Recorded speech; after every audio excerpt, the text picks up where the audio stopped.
Hello and welcome to Brown University.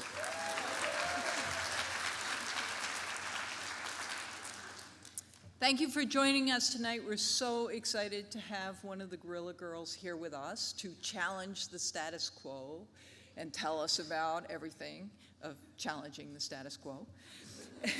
Before we get started, I need to thank some people. Heather Bhandari, number one, who has arranged this whole thing.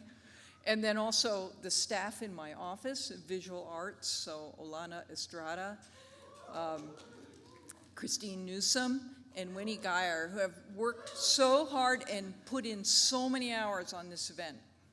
Also need to thank the media staff because they're simulcasting this, and so there's a lot of media and, you know, all that kind of stuff that's going on at the same time, and they've put a lot of work into that. And then also there's the Brown Arts Initiative and the Center for Study of Race and Ethnicity in America and the Kogut Institute and the History of Art and Architecture and Department of Modern Culture and Media, Department of Theater and Performance Studies, TAPS, Literary Arts and the Pembroke Center and the Sarah Doyle Center. These are all people that gave money to this event, so I want to thank them all, and why don't we give everybody a round of applause.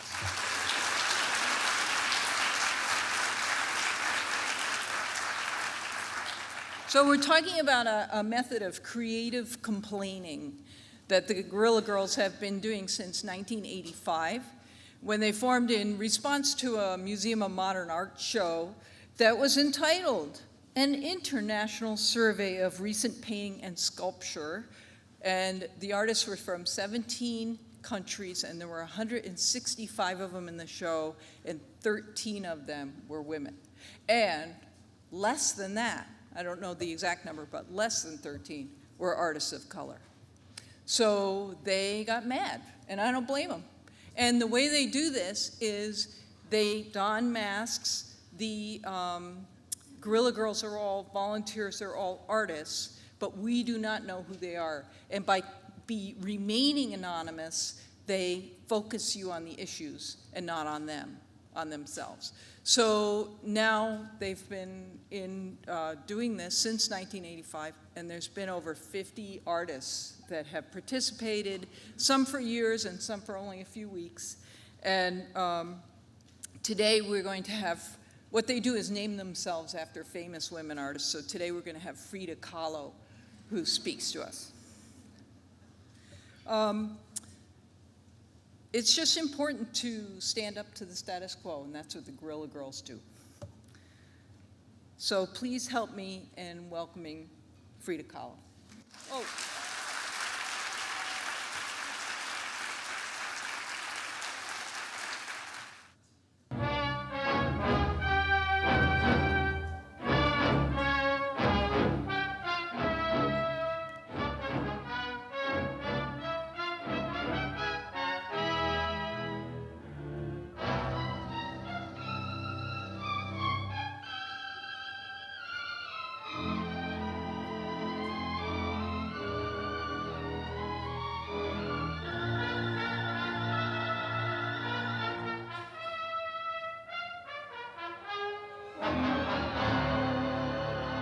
What's very good about our image is that when you look at our masks, you think of what we stand for. And we stand for the conscience of the art world. And we feel that there is underrepresentation of women and minorities. And when you see our logo, basically, when you see our face, that's what we stand for, and it's not personal.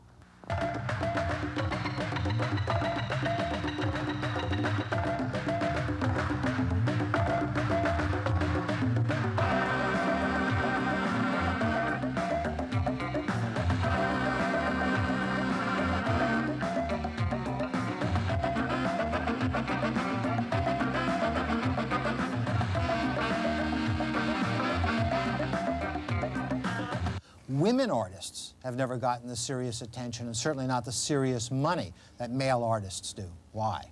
The Guerrilla Girls, who call themselves the conscience of the art world, have plastered their answer all over town. Coming into the city right now, probably 65% of the young artists are females. And yet, less than 10% have their work shown. And that's one of the reasons I'm a Guerrilla Girl. We believe that getting into a gallery or being shown in a museum even is for an artist an employment situation. The question was, how are you going to get women artists recognized when names, lives committed to art was completely ignored by the art history books? And so some of what we did was just attention getting.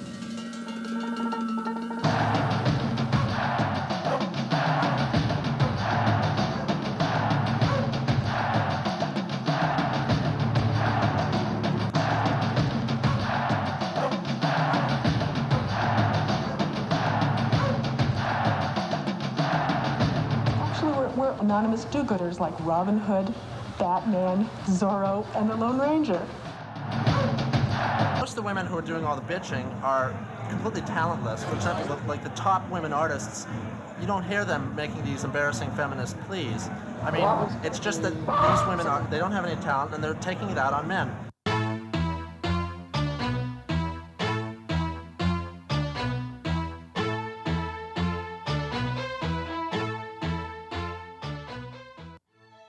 If everybody who attended the Museum of Modern Art this year went up to the information desk and said, gee, where are the women artists?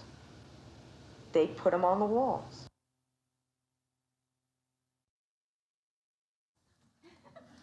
Banana, anyone?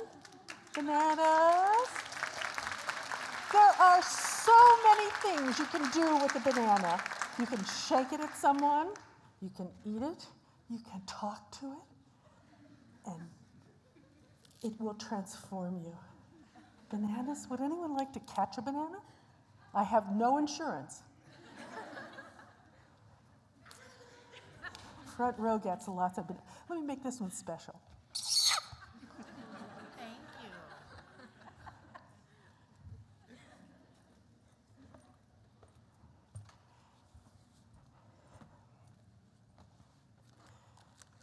Wow. There is a good principle that created order, light, and man, and an evil principle that created chaos, darkness, and women. Pythagoras, 6th century BC. Girls begin to talk and stand on their feet sooner than boys because weeds grow more quickly than good crops. Martin Luther, 1533. I consider women writers, lawyers, and politicians as monsters and nothing but five-legged calves. The woman artist is merely ridiculous, but I am in favor of the female singer and dancer, Auguste Renoir, beloved Impressionist painter. Dear group of communists, you're the strongest bunch of bitches ganged together I've ever seen in the world of art. Don't think to the career you will make at 80. Best work of art a woman or girl can do is in bed, making well love, and sometimes procreate non-idiot females. Feminism is the reason for a high number of AIDS statistics in the United States of America. Thanks to you bitch feminists, if the weakest men become gay. A woman can be a genius. Do you remember the Holy Virgin, you damn bunch of whores? Answer me if you have the courage, bunch of bitches. An early letter written to the Guerrilla Girls by an Italian art critic who put his calling card in the envelope. Well, it's a tough time all over the world right now. There are demagogues and nationalists on the rise everywhere. The lies are endless, and the corruption and inequality get worse every day. Is anyone out there as nervous as I am about who in our country has access to the nuclear codes? So why don't we start out this afternoon with one huge collective scream? Are we into it? All right, ready? 1, 2, 3.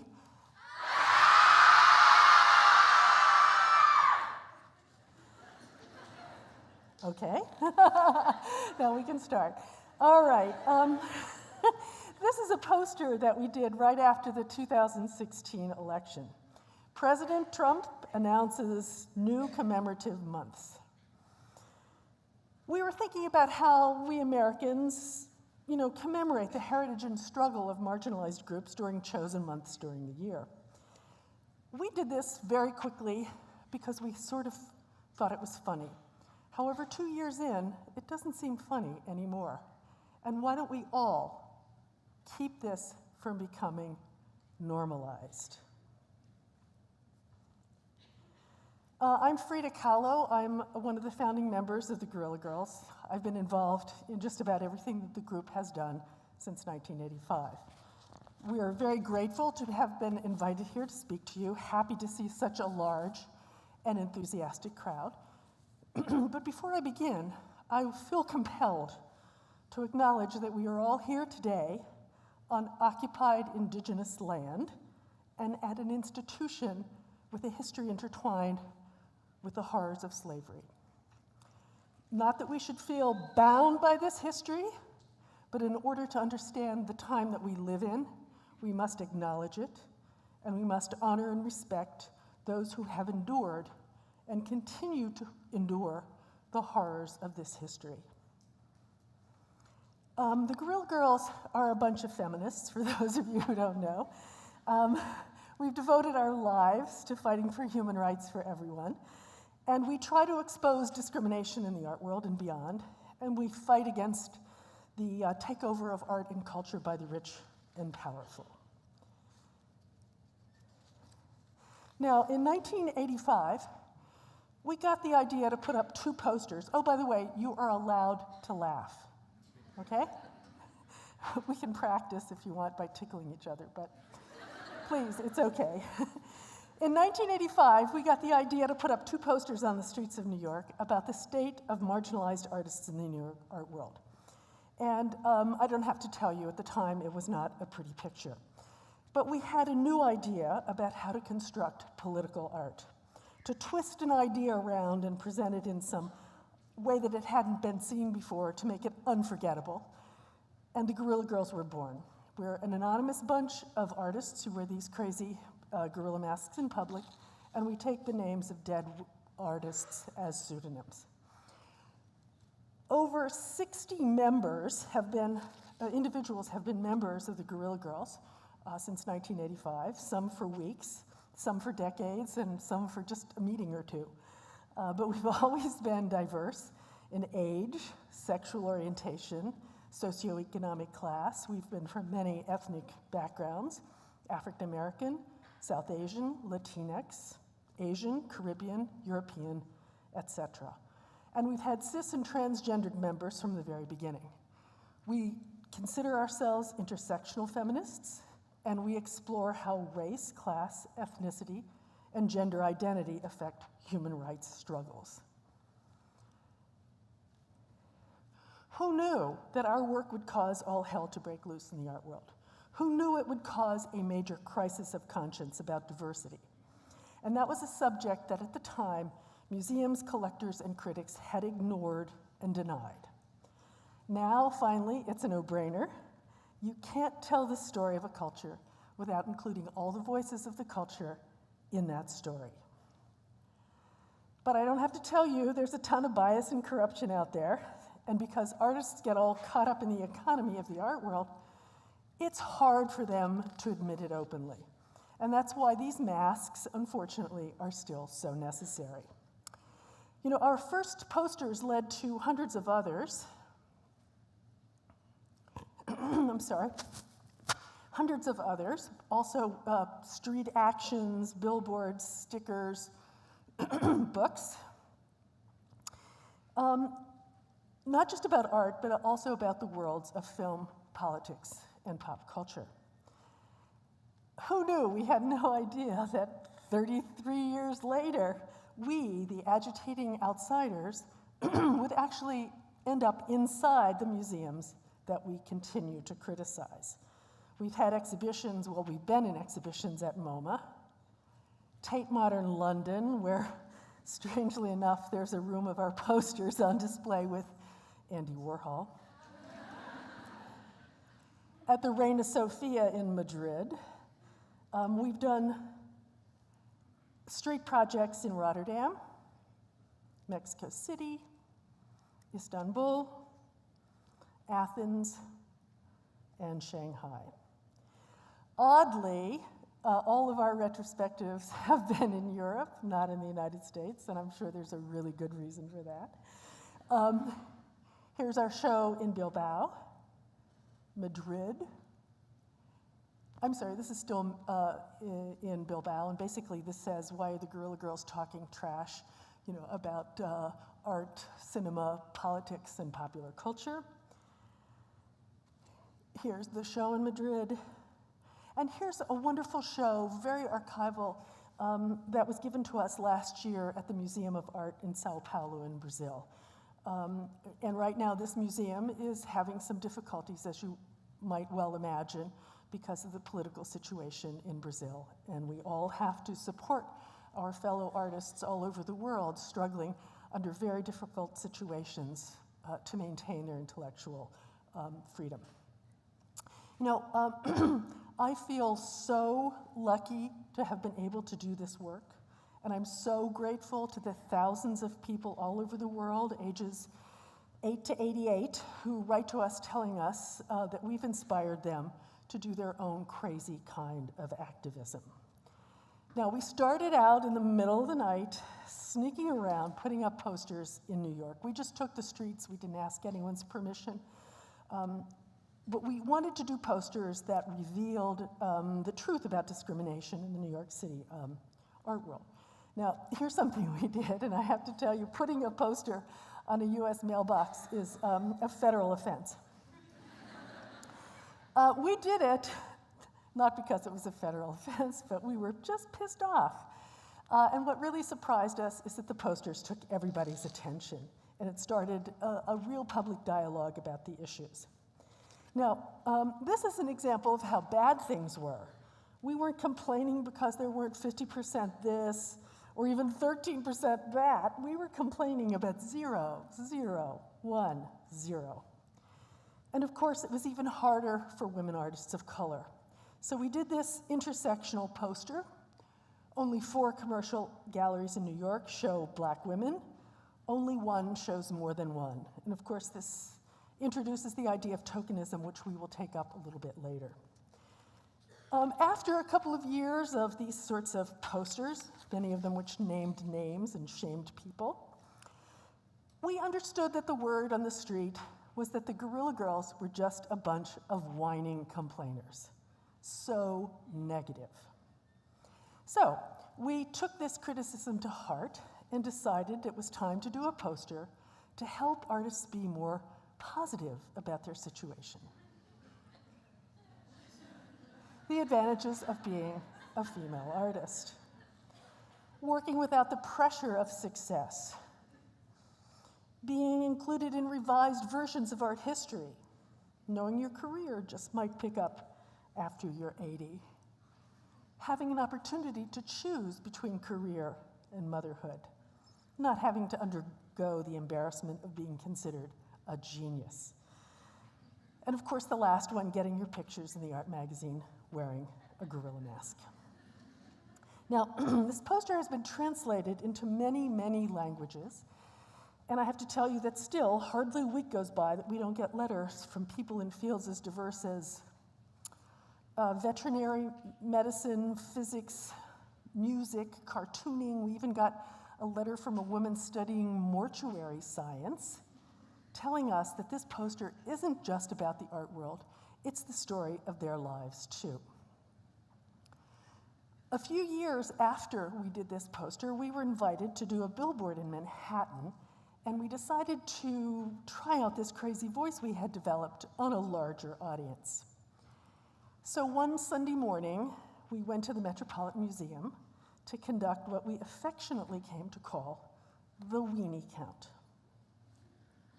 Anyone know what the weenie count was? Well, we counted naked males versus naked females in the artworks just to see what it might tell us. Well, when we went through the classical art section, most of the naked figures were male. When we toured the early Christian galleries, we couldn't find any flesh at all. In the Renaissance and Baroque painting galleries, what do you think the only fully frontal naked figure we could find was? Any art historians in the crowd? The baby Jesus. And it was only when we arrived in the 19th and 20th centuries, the early modern era, when sex replaces religion as the major preoccupation of European artists, did we find this statistic. So, we appropriated Ingres' odalisque, which is, a rather offensive colonial image anyway. We took the liberty of making her a guerrilla girl, and we had her ask the question, do women have to be naked to get into the Metropolitan Museum? And we had to back up that outrageous headline with the facts. Less than 5% of the artists in the modern art section are women, but 85% of the nudes are female. Now, this did conflate a lot of things, and it tells you an awful lot about art history, and it actually has probably become our best known image. We would like to think that our work has made a big difference in the art world, but I have to say old habits die hard, and some museums still lag behind. We go back to the Met every couple of years to see if anything has gotten better, and this is our latest statistic. Fewer women artists, but more naked males. Should we be satisfied with this as progress? Here's the same image in Spanish in Beyond the Streets festival last year in Los Angeles. By the mid-1990s, the buzzword in the US art world had become multiculturalism. And art institutions everywhere were playing catch-up, showing one or two artists of each marginalized group. But instead of showing the great diversity of artists from each group, most museums and galleries showed the same few artists over and over and over again. So we decided to do a campaign about tokenism, that practice of choosing one person from a marginalized group and considering the problem of diversity solved. We wanted to ask the question, is tokenism a solution or merely a continuation of the problem of exclusion? So this is what we came up with. Top 10 signs that you're an art world token. This was before David Letterman did any of those top 10 lists. And every one of these instances happened to members of our group. Your busiest months are February, Black History Month, March, Women's History Month, April, Asian American Awareness, September, Latino Heritage, October, LGBTQ History and Disability Awareness Month, and November, Native American History. At parties and openings, the only other people of color are serving the drinks. Whenever you open your mouth, it's assumed you speak for your people, not just yourself. At parties and openings, everyone ends up telling you their interracial, gay, and transgender sexual fantasies. And of course, a museum that won't exhibit your work gives you a prominent place in its lecture series. Now, we've been really busier than ever lately, but as you probably all came aware of, we're faced with a huge dilemma. What do you do when the system you've spent your entire life attacking suddenly embraces you? It's a problem. Here in 2005, we were asked to do a large-scale installation at the Venice Biennale, and our work now gets exhibited at major museums all over the world, rarely in the United States. So what's an activist to do? Well, we agonize over every invitation, and we look at them. We usually ask for, we always ask for complete freedom. And we have very often been able to do projects that are critical of the museums that then they have to exhibit. So, and we've decided that it's really a good idea to get our message out to as large an audience as possible. So that's usually the decision that we make. But I also have to tell you, it's really a thrill to criticize art institutions right on their own walls. So what did we do in Venice? We did an installation of 6 17-foot-high posters that were the very first things that viewers saw when they entered the main exhibition hall in the Arsenale. First, we took on the biennial itself, documenting 110 years of discrimination. But we also wanted to declare it the first feminist biennale, and that's what this title says in Italian. Why? Because it was the first time in the history of the Venice Biennale, and this is 2005, that 2 women were appointed directors of the exhibition, ever. And surprise, it was the year of the highest number of women artists ever. We also took on the historic museums of Venice, because we discovered that every historic museum in Venice, except one, did have work by female artists in their collection. But where was it? Well, it wasn't hanging in the galleries. It was actually in the basement.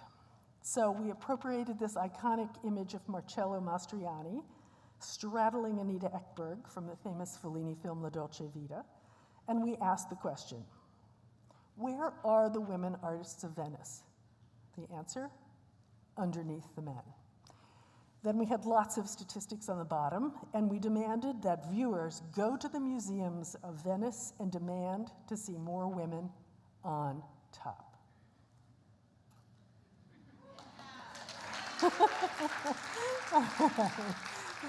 It's really okay to laugh, and if you don't laugh, I feel very insecure. But maybe it's telling me something. A few years later, the Washington Post gave us a full page as part of its special section on feminism and art, so we decided to design our very own tabloid, The Not Okay Guerrilla Girls Scandal Rag, to reveal the shocking truth about the low numbers of women and artists of color in our U.S. national art museums on the Mall in Washington. Here it is, horror on the National Mall, thousands of women locked in the basements of DC museums.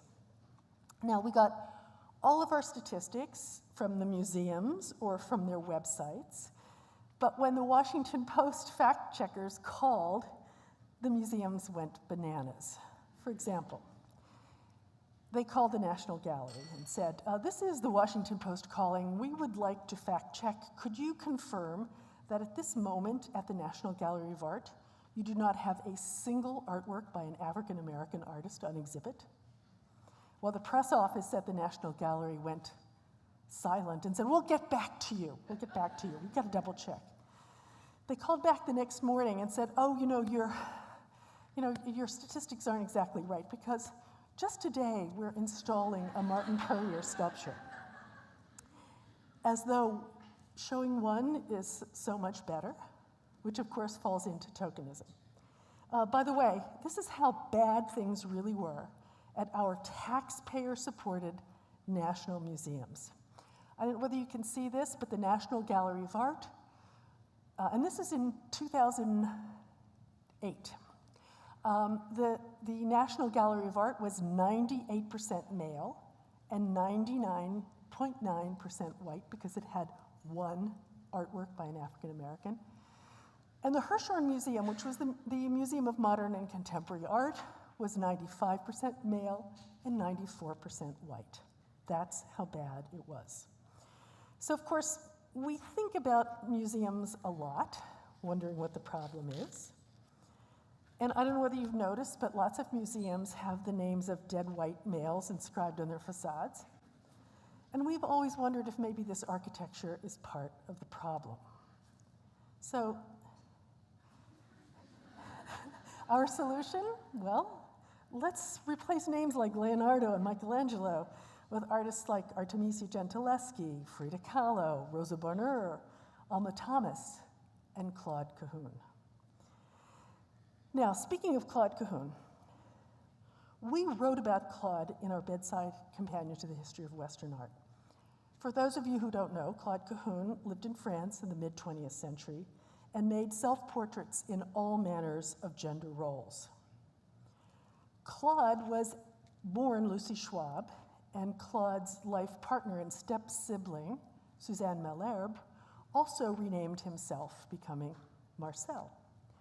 Some books on surrealism list Claude as a man, others as a woman. The Guerrilla Girls think that art history needs some new vocabulary to describe artists like Claude Cahun. Now, we hope you don't get the idea that we don't love art. We love art and artists. But let's face it, the art world kind of sucks. There are collectors and donors who advocate a different kind of art world and collect all kinds of work by diverse artists. But the art world is also filled with poseurs, snobs, gamblers, investors, tax dodgers, inside traders, and even a few criminals. The art market is completely unregulated. In fact, it's been described as the fourth largest black market in the world. And that, of course, is after drugs, guns, and diamonds. So we took it upon ourselves to write our own version of the history of art museums, taken from our book, which I just showed you a minute ago, the Guerrilla Girls Art Museum Activity Book. I'll read a little excerpt from it. A brief history of museums. It all began because people, rich people, have always had a lot of stuff. When kings, queens, emperors, and aristocrats ran out of space in their palaces and churches, they needed somewhere to store it all. Bingo, they thought up art museums.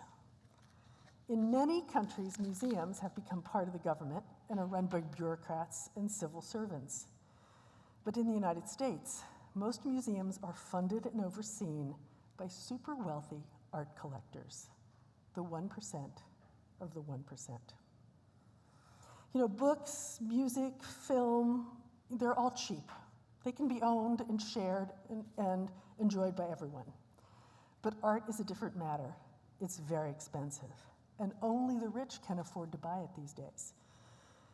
And once collectors spend all that money on an artwork, well, they want their investments to appreciate in value, which is what usually happens when the work gets shown and acquired by a museum. And US museums receive so little government funding that they have to depend on donations from rich art collectors. Then these collectors become board members and they find out what artists the museum plans to show and collect, and we all know what happens next. They buy up the artists, their investments go through the roof, they start buying and selling and flipping art, and that's really a lousy way to write art history. And it doesn't take a genius to realize that this system is ripe for corruption. You know, in other fields, this kind of insider trading is illegal, but no one mentions it in the art world because there's artistic license and freedom. It's American capitalism at its finest. So I know there are lots of art lovers in the crowd here, so let's take a little short art quiz. Okay. What does art by famous females cost compared to art by famous males? Anyone want to guess? 1/3, 33%? Sorry, 14. The highest auction sale ever for a living female artist, $12.4 million for a Jenny Saville painting, which happens to be a nude female, was only 14% of the record $90.3 million recently paid for a David Hockney. Another question. Can you make money from a museum while you're on its board of directors? Well, $11 million says yes, because that's what Count Giuseppe di Panza was paid for selling part of his art collection to the Museum of Contemporary Art in Los Angeles at the same time he was on the board of directors. He also sold other work from his collection to the Guggenheim that very year for $30 million. Anyone know what one of the economic forces is behind the new Guggenheim Museum in Abu Dhabi? Debt bondage. Foreign workers in the luxury zone surrounding the Guggenheim are hired from South Asia and flown to the Emirates. When they arrive, their passports are confiscated and their pay is nothing like what they were promised, and they're forced to live in situations like this in the photo in inhumane conditions, all to build a beautiful museum for a few people. All right, what is more important to the Metropolitan Museum than free speech? Money, okay. The Met recently accepted $55 million from the ultra-right-wing Koch brothers, oligarchs who spend even more than that trying to undermine US elections. So what did the Met do after getting their dirty money? They held a big party and then called in the cops to arrest the Illuminator, a group of artists who protested outside by projecting this image on the museum, tagging the Kochs as climate change deniers. Now, speaking of billionaires, here's a stealth campaign we did in New York in 2015 to celebrate our 30th birthday. We put stickers up all around the city about income inequality, going after art institutions, art collectors, galleries, and museums. And we also did a stealth projection, uninvited, on the facade of the Whitney Museum in New York with the help, again, of the Illuminator Collective, who made this little video about it. So this tells the story better than I ever could. So the world of artists is great, but the art world sucks. The super rich are controlling the museums, sitting on the boards. Power is being centralized into these few rich people. Like, it's really about the 1%. Unfortunately, the art world right now appears to be about money and about the production of luxury items. Billionaires are making more and more and more, and their taste controls which artists get the big bucks and get the opportunities and get the shows.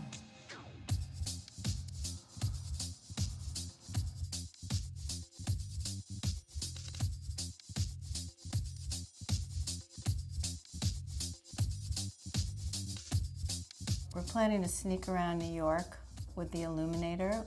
So we'll be starting out in Chelsea, and we hope to then go to the Whitney. So we had this idea to do something we could do really fast around New York and put these stickers up. Some of the stickers are about art galleries, about billionaires, billionaire collectors, and about museums.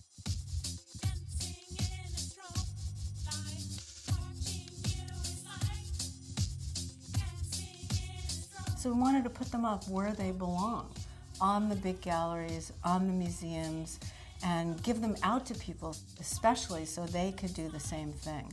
And it seemed like a great idea. Call people together, just put the word out, see who comes, and just run around the streets and put these things up and bother people.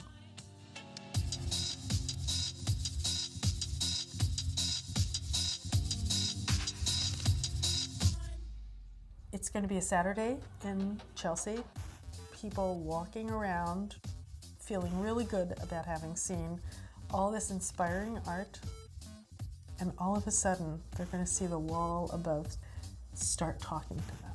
And it's going to say, "Dear art collector." We completely get it. Collecting art is so expensive. We really understand why you can't afford to pay all your employees a living wage.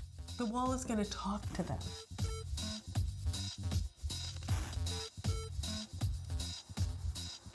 Every time we put something up, people would go bananas. Some people would love it, some people would hate it. So we would sort of work in that space. It's really very productive to provoke people to think about things. And we discovered early on that if you could make someone who disagreed with you laugh, you had a hook inside their brain. Once you were in there, you just might be able to change their minds about things.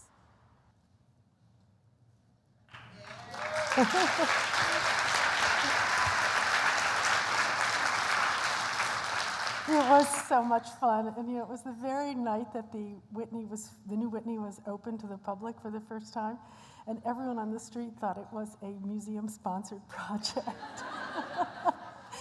Anyway, as you can see, we think a lot about museums. And in 2016, we did 2 projects in London about museums. And at the Whitechapel Gallery, we decided to find out what museums think about themselves and then make an exhibition about it. So we sent out 383 questionnaires to art institutions all over Europe and the UK, and we made an exhibition from the 101 responses we received. Here's what the exhibition finally looked at. Now, if you're worried about the 282 who didn't respond, well, we put them in the show too. They were on the floor so people could walk on them.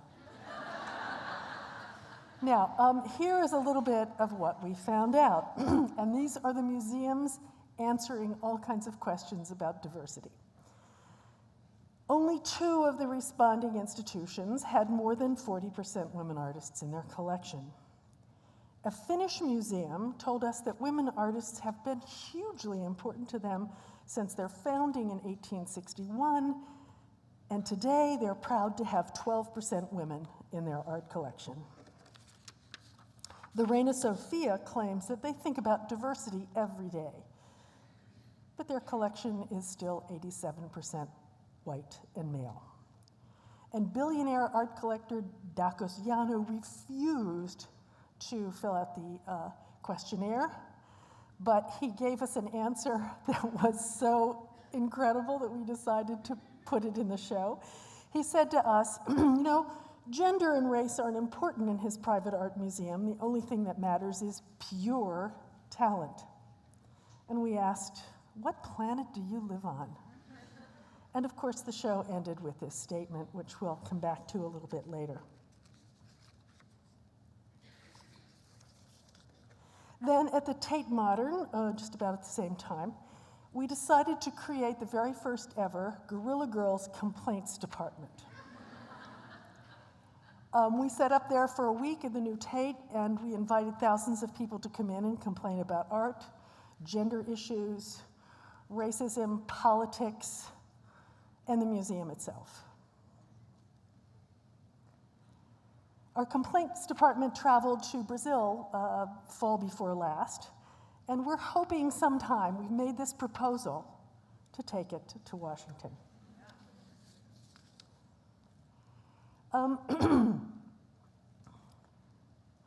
This past year has seen a lot of demonstrations at museums.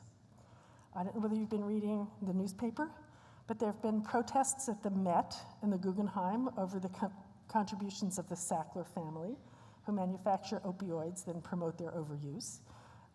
And I'm kind of thrilled to say that just over the last 2 weeks, a number of institutions all over the world, and one in New York, has decided not to accept any more contributions from the Sacklers.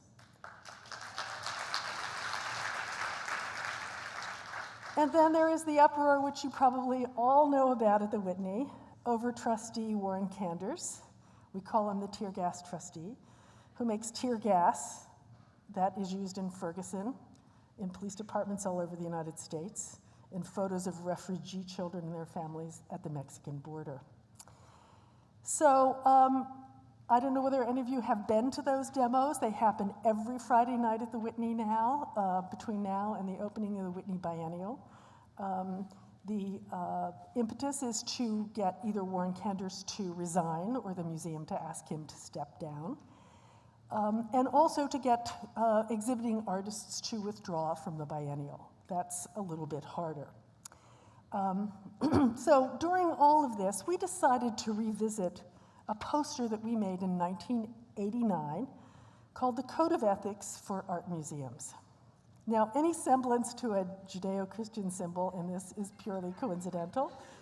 However, it was the only poster we've ever written in biblical language. Now, we decided to redo this past year, and can you read what some of these are? Thou shalt not be a museum trustee and also the chief stockholder of a major auction house. Now, all these instances were real things that were happening in the art world. That refers to Arnold Taubman, who he owned controlling stock in Sotheby's, and he was also on the board of the Whitney Museum. There are other things like thou shalt not give more than 3 retrospectives to an artist whose dealer is the brother of the chief curator, and that was Frank Stella at the Museum of Modern Art. And then there are some kind of other crazy ones. A curator shall not exhibit an artist or the artists of a dealer with whom he or she has had a sexual relationship unless such liaison is explicitly stated on a wall label 8 inches from the exhibited work.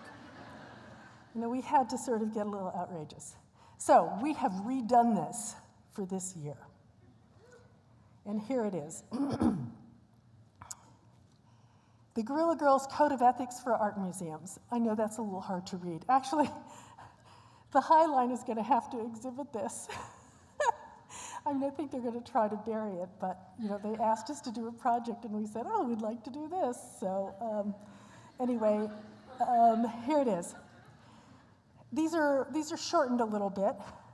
Thou shalt not consort with art dealers or collectors who commit tax evasion, money laundering, insider trading, or smuggle antiques.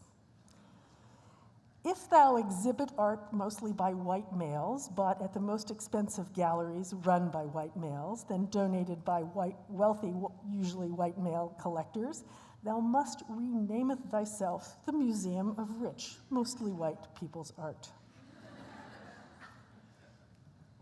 And this is a final rule that was specifically for those Koch brothers. And of course it's on, I don't know whether you recognize the photo in the back, but it's on the Metropolitan Plaza that was donated by the Koch brothers, the David Koch Plaza. Thou shalt not permit billionaires who deny climate change to launder their reputations with mega-buck donations to your building fund. Last spring, we were invited to do a project by the Asian Art Archive at Art Basel, Hong Kong. And they were given a nonprofit booth just outside the entrance to this very fancy international art fair where, you know, oligarchs from all over the world come to buy art with suitcases full of cash. Anyway, we decided that we would do a little interactive project. We took this quote from Confucius, if you keep women away, they get resentful. And we had information about the prior year statistics, gender statistics in the art fair. And we asked visitors to the art fair to go in, do their own gender counts, come out and put up what they found. And I have to tell you, the art fair was really angry. They came and accused our statistics of being wrong, and of course we told them that those statistics were their statistics. We got them from them, and they of course said, well, why should we trust their statistics? It was pretty funny.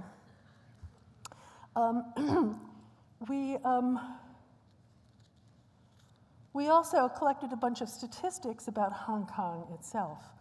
And almost anywhere we go in the world, the majority of art students happen to be women. But after art school, of course, the majority of professional opportunities go to the males. And we just came back from the Kochi Biennial in Kochi, India, which was an incredible international art show organized by Indian artist Anita Dubey that tried to imagine an unalienated world. Here is, does anyone speak Malayalam? You know what poster this is? This is the advantages of being a woman artist. And it was great to see it on the streets surrounded by motorcycles. Here's our Don't Stereotype Me sticker, translated into Malayalam as well. However, the translations were a little too provocative for the festival to put this poster on the street, so it was installed instead in a courtyard. And finally, here is one of our Dear Art Gallery messages, and it's installed rather large scale on the entrance of the oh-so-British Cochin Club in Cochin. And of course, in an environment like that, we didn't have to translate it at all. The English really hung true. So, you're probably tired of the art world for a minute, so let's go to another area of US culture that's even worse than the art world. That's Hollywood. You know, the film industry wants to think of itself as edgy and progressive and ahead of the curve, but if you look behind the scenes at the writers, the directors, the editors, you'll find almost all of them are white males. So for a number of years, actually starting back in 2002, we rented billboards in Hollywood just a few blocks from where the Academy Awards were held. And for our first one, in 2002, we decided to put a little realism into the Academy Awards. So we redesigned the Golden Boy to look a little bit more like the people who took him home. The anatomically correct Oscar, he's white and male, just like the guys who win. Of course, when you make an outrageous statement like that, you have to back it up with some statistics. Best Director at that point had never been awarded to a woman. Only 3% of the acting awards had been given to actors of color, and 94% of the writing awards had been given to men.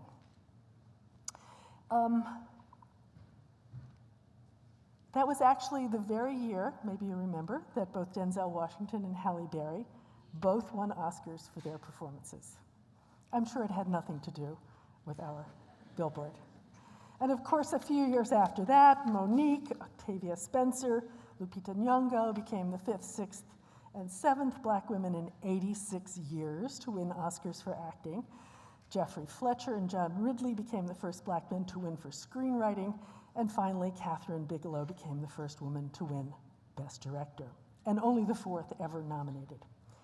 And of course, year before last, Jordan Peele won an Oscar for Best Screenplay, probably should have taken Best Picture, and we all know what happened this year. And let's hope it continues. But of course, we all know why Green Book won over Black Panther. In 2006, we redid some of these early posters. During the Oscars So White scandal, we updated 3 of them in the streets of Minneapolis.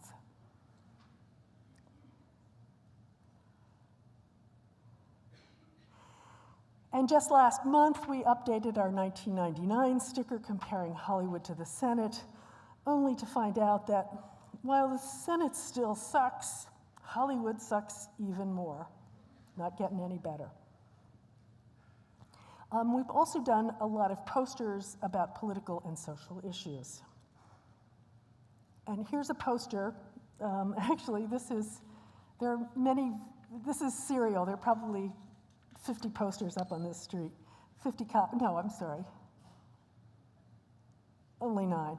9 copies of that poster. This was done in the streets of Montreal on the 20th anniversary of the worst mass murder in Canada ever, when a gunman, claiming he was fighting feminism, went into the École Polytechnique in Montreal, separated the women from the men, and proceeded to kill 14 women studying engineering at the engineering school in Montreal.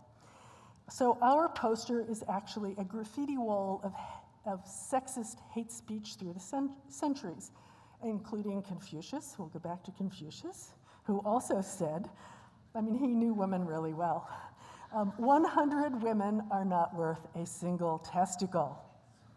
And Pat Robertson, the American evangelist preacher, who once said, feminism is a socialist, anti-family movement that encourages women to leave their husbands, kill their children, destroy capitalism, and become lesbians.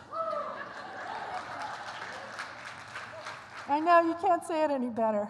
We decided to just pile the hate speech up until it was just completely ridiculous. Because it struck us that at that time it was still okay to publicly say things about women and trans women that wouldn't be tolerated if said by other groups. And of course, an updated case in point is Donald Trump, who brags about grabbing pussy and calls women low IQ dogs. Close to half of all women and many men and trans people have been sexually harassed and abused in the workplace. People in power, mostly guys, do it, and other people in power let them get away with it over and over and over again. So, many of us now are speaking out, and I'm sure there are lots of stories in this audience. I want to remind you to say Me Too, Time's Up, and in the art world, not surprised. One of our most recent works is actually about what museums are doing and actually not doing in response to the Me Too movement. So to set the stage, here is the official portrait of President Bill Clinton that hangs in the National Portrait Gallery.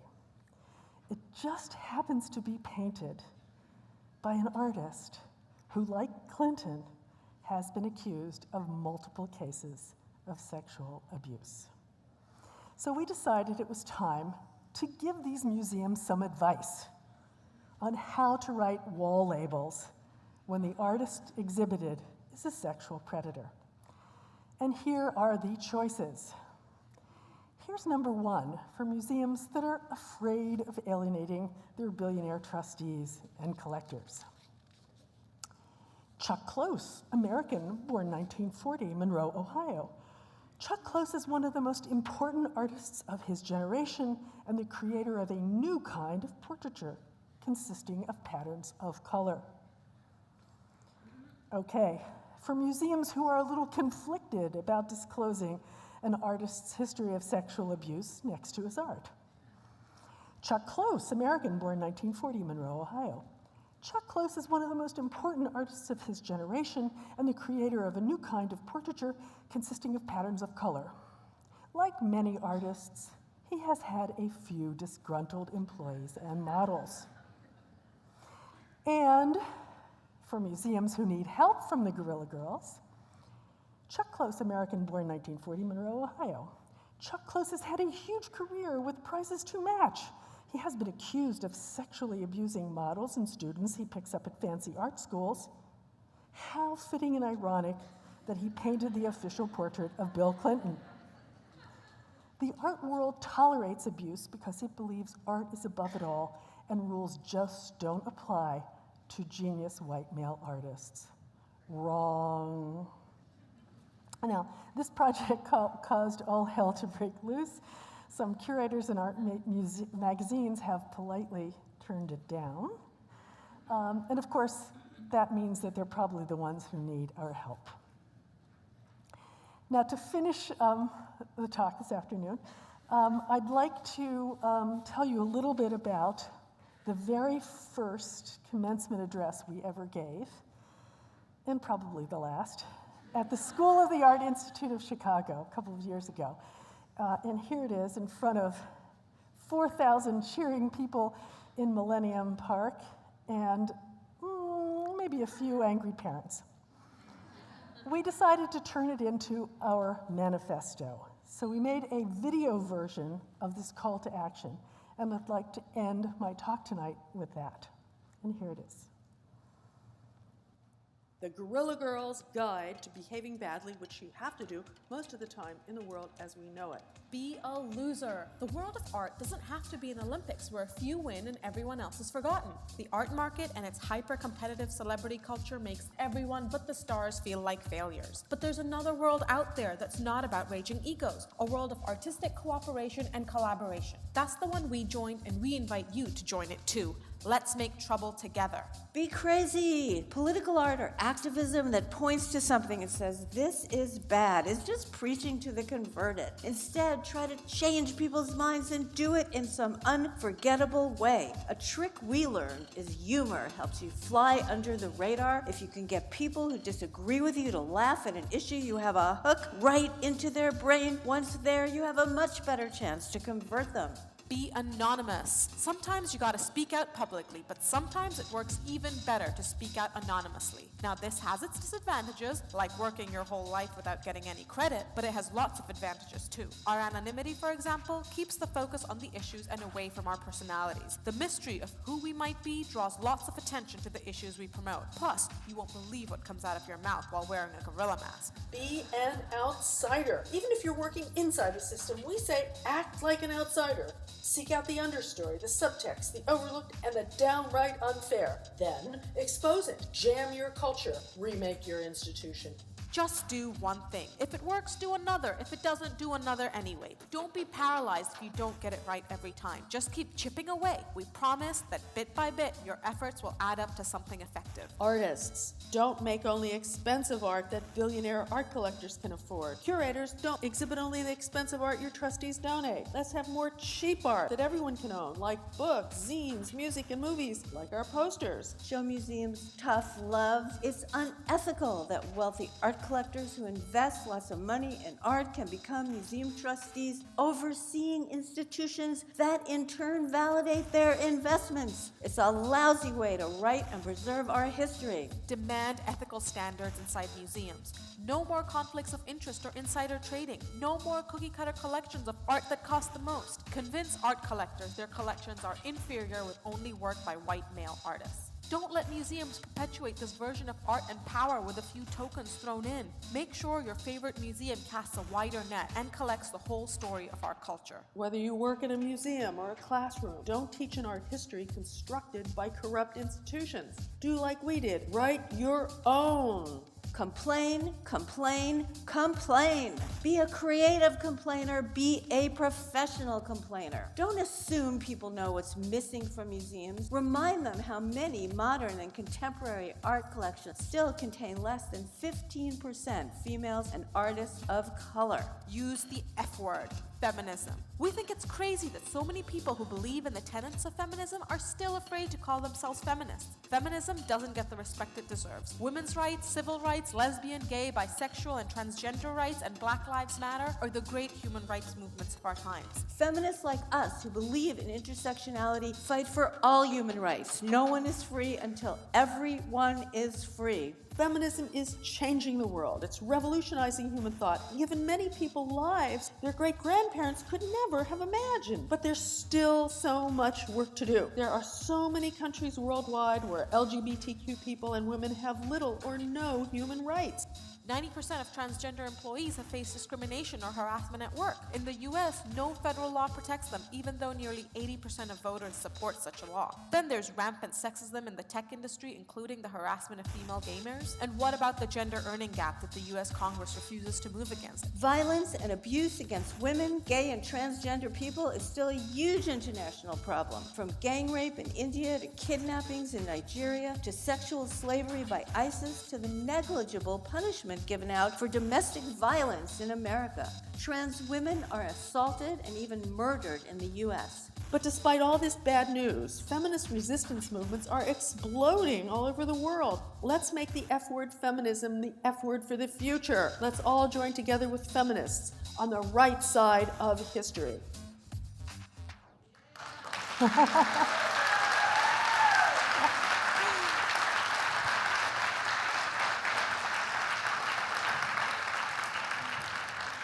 How many of you think your parents would enjoy sitting through a commencement address like that? Have you had enough? Shall we go on to questions and answers? However, we do have one new project that just is so hot, off the press that I couldn't figure out how to fit it into our presentation. Do you have like 2 minutes to take a look at it? Okay, all right. We were asked to do a project for the Museum of Modern Art Salon. Every month or so, they have a very serious salon where people sit in a room and think about questions. And they asked us to do something on the topic of white males. And of course, we don't write opinion papers or give speeches. Our work is what tells the story. So this is what we did in a 2-minute, down and dirty sort of animation to address that issue. Here it is. Whoops.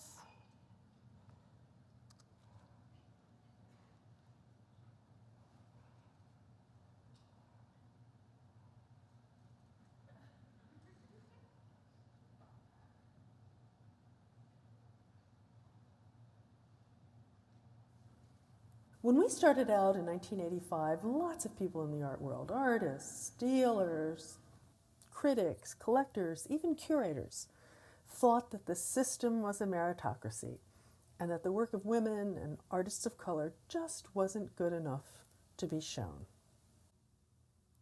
But we knew that was the wrong diagnosis of the problem of why galleries and museums showed predominantly white males.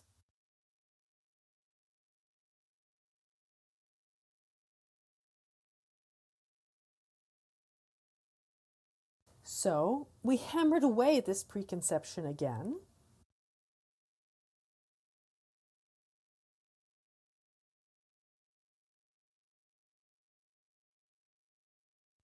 And again.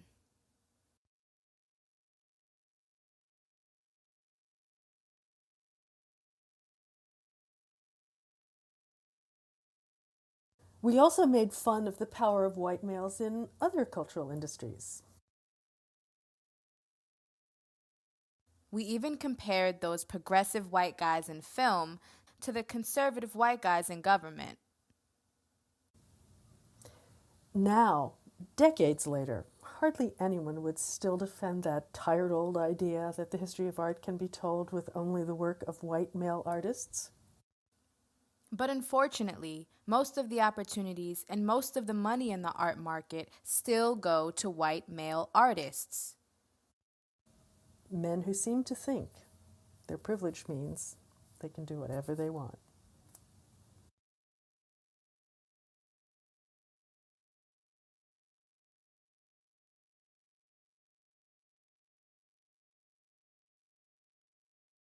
Until museums and galleries show work that authentically looks like the cultures they're pretending to represent, they're not telling the story of art.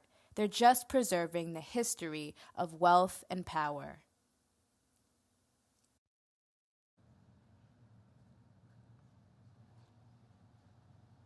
Okay, thank you. Thank you for indulging me on that.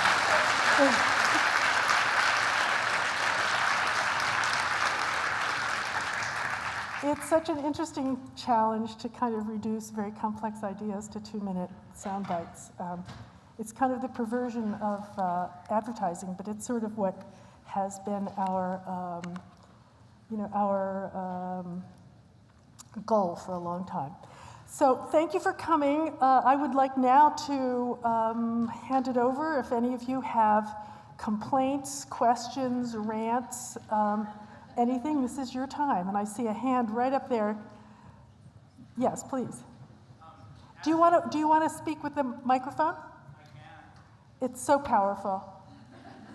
Hello. So as a queer Chicano white passing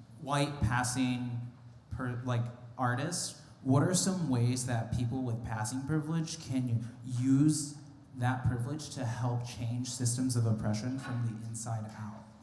Oh, well, that's such a great question. And I bet you have some answers of your own. Well, I'm sure it's endless. And why don't you come tomorrow to our workshop? We're going to do a workshop tomorrow morning, 10 to 12. And let's make up a whole list, and an instruction book on how to do that. Thank you. Hi, is this working? Yes, awesome. First, thank you. I'm over here. Oh, okay. Hi. First, thank you so much for coming and giving this talk. I was wondering, So I had the opportunity last summer to see one of your fellow Guerrilla Girls at the Ruby Museum of Art, and the Guerrilla Girl was asked a question regarding funding. So you mentioned like the Kanders situation as well as the Sackler situation, and the question that was posed was, how do you respond to museums and institutions saying, okay, but we're already so underfunded, and this money might, fund an extra wing, like we could put up more art. What is your response to these sorts of excuses that institutions put up to avoid defunding and divesting?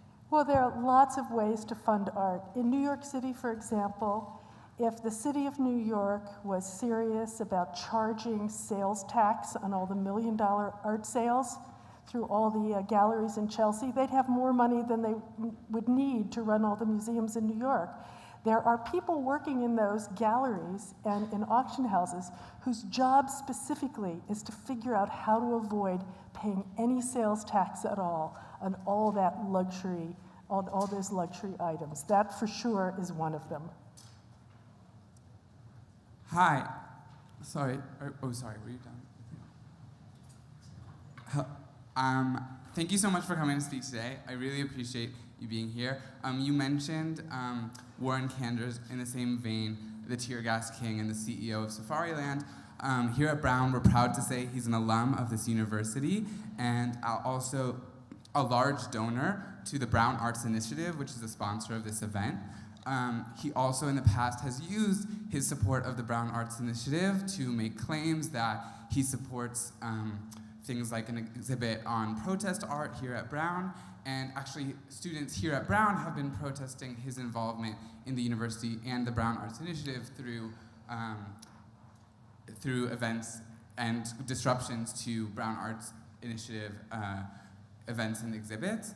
I was wondering if you were aware of Warren Kanders' involvement in the Brown Arts Initiative and sponsorship of this event, and I was wondering if you had any advice on how students here can move forward with making sure that the Brown Arts Initiative gives Warren Kanders the boot moving forward.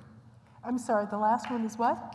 How student activists and students here at Brown can make sure that Brown and the Brown Arts Initiative kicks Warren Kanders off of his positions here at Brown. Yeah.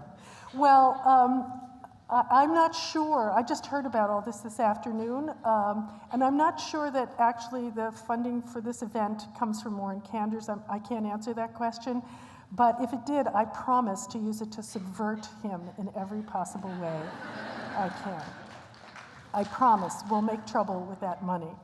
I think you need to keep up the pressure, and you have to realize that you have to then pass it on to the next generation of students as well, because the problem with protests at colleges and universities is that the administration figures that every 4 years there'll be a turnover, because you're leaving and the place stays the same. So you need to keep up the pressure. I'm so excited about Decolonize This Place, the organization that's sponsoring the protests every Friday night at the Whitney. It's gotten so much pressure, so much publicity, so much attention. I would be sorely disappointed if Warren Kanders doesn't leave the board. I think that Nan Goldin and her Payne-Sackler protests have been enormously successful, and we should think about that. I think you have to keep up the pressure, and you have to think about ways of exposing it that are unforgettable. Everything we've done, we don't point at something and say this is bad. We figure out a way to make it unforgettable, to make the issue stick in your head. And that's the creative part of it. That's how you would be exercising your training as creative people to figure out new and unforgettable and undeniable ways of challenging the powers that be and speaking truth to power. And come to the workshop tomorrow. We'll figure it out. Yes.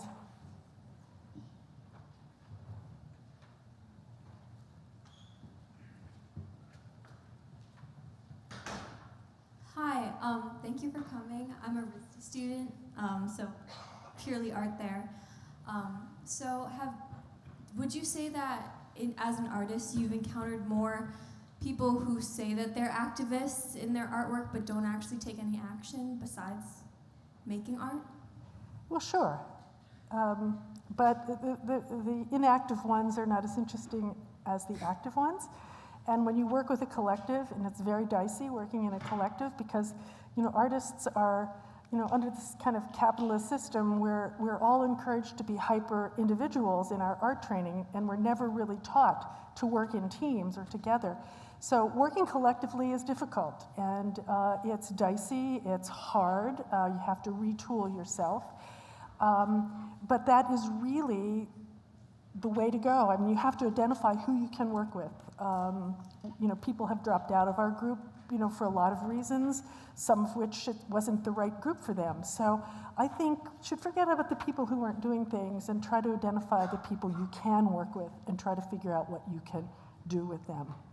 Yeah, that was going to be my follow-up question. How can you or how would you say that, what was the best tool you used to get people to actually start taking action and taking the initiative? Well, we always tried to be provocative. We always tried to be in your face. We always tried to shock people. I mean, that's why we wear these crazy gorilla masks, which are very problematic. But it was a time when everyone was taking back cruel stereotypes and claiming them, saying, if we use these, they can't be used to hurt us. So we called ourselves girls. We called ourselves gorillas. We wore these masks. Other groups were doing it as well. We wanted to be provocative because we didn't want to be ignored. We wanted to be unforgettable. And I think that's, that is the way to go. At least for us. I mean, there are probably more polite ways to do it. But so it worked for us. That's the last question, guys. Thank you very much. Oh, all right. Well, I'll be happy to talk to any of you afterwards. And, I don't think I really answered your question well enough. I've been thinking about it. Let's talk a bit, okay? Anyway, thanks so much. Don't forget to resist. Resist, resist.